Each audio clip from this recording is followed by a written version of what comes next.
Everybody, and welcome back to 702 Overlanding. I've got a little product review and showcase today. So for the past 2 months, this has been my power station for the Overlanding build here. It is the Blue Eddy EB70S, and for the most part, it's been a really great unit. I've got solar panels mounted permanently on the roof rack that feeds into the Blue Eddy, keeps it topped off. While I'm using it, it helps offset some of the electrical usage. Plenty of ports, 100 watt power delivery ports, USB C, DC direct connections to the fridge in the car, which I like a lot better than plugging it into the cigarette adapter port. It's much smaller, sleeker. It works. It's been a great unit. My only gripe with it has been that the onboard inverters are only about 800 watt inverters. It spikes to about 1200, but I've tested this on my full-size fridge in the house, and when the compressor kicks on, the Blue Eddy's circuit breaker trips and it doesn't charge anymore. So I was browsing around on Amazon and I found a really great deal on the Ecoflow Delta 2, which has, I think, roughly 1,050 kilowatt hours of battery storage. And the inverters are 1,800 watt inverters, and it'll peak up to like 2,200 watts for a short amount of time. But I felt like that was a really good upgrade for the extra storage, more ports, higher wattage inverter here. So yeah, let me show you guys what I'm doing here now. The Delta 2 fits perfectly in the back of the truck, right behind the fridge with the seats up. And I'll show you guys a little more in depth tomorrow when it's actual daylight. But I'm running a little test right now, and I'll let you guys know how it goes. About 10 o'clock at night, I plugged in the Ecoflow, turned on the fridge. This is the Iceco VL45. Excuse me, that's my security system. I've got the VL45 by Iceco, and it's been an amazing fridge. I can fit so many items in here. Most importantly, beer. Lots and lots of beer and barbecue meat. So the fridge is on right now. I fired up the Ecoflow, plugged it in, and I'm gonna run this until the Ecoflow battery dies. So I want to test it from, while the fridge is hot. We're in Vegas, so the fridge is hot, the whole truck is hot.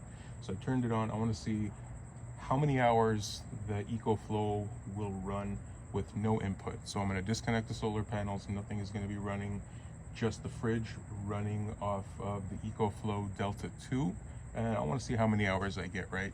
I can always charge off the car through the 12 volt. I'm going to run the alternator charger back to the truck, back to the rear of the truck. And that'll give me about 800 watts of charging while I'm driving. And at 800 watts, it'll fully recharge this unit in about an hour and a half. So yeah, we'll see how it goes, and I'll give you guys an update. Hey everybody, and welcome back to 702 Overlanding. This is the conclusion of the Ecoflow Delta 2 capacity test, running the Iceco VL45 on its maximum settings. The temperature inside the fridge is currently 41 degrees. I've had it compressor speed set to maximum for to keep it as cold as possible inside. As you can see, the fridge is still on, and the battery is almost completely depleted. There's 4% left.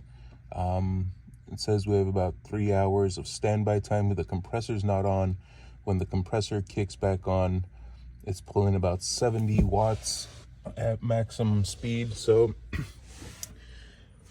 that's about it. The battery has been running the fridge for the past 36 hours now, going on to 37 hours.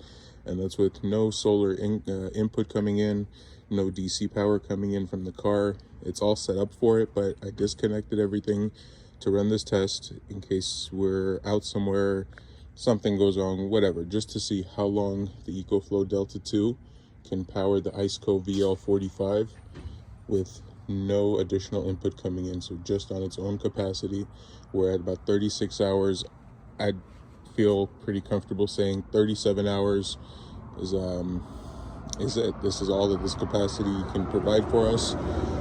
And I'm really excited about it. I've got the Ecoflow Alternator DC charger coming in, so I'm going to be wiring that up, and that should provide about 800 watts of input coming into the Ecoflow while the engine is running. So yeah, this is definitely a powerhouse. This is what's staying in the vehicle from now on. I had the Bluetti EV70S prior to this, and that one would give me about 20 hours, 18 to 20 hours of runtime on the fridge. So this is definitely a big upgrade, and with that alternator charger, this is all I will pretty much ever need. I could essentially change everything over to electric overlanding and camping if I needed to, but I don't know how I feel about that just yet. So thanks for watching. Like, share, subscribe, send this over to any of your friends, anybody else that might be looking at a setup like this.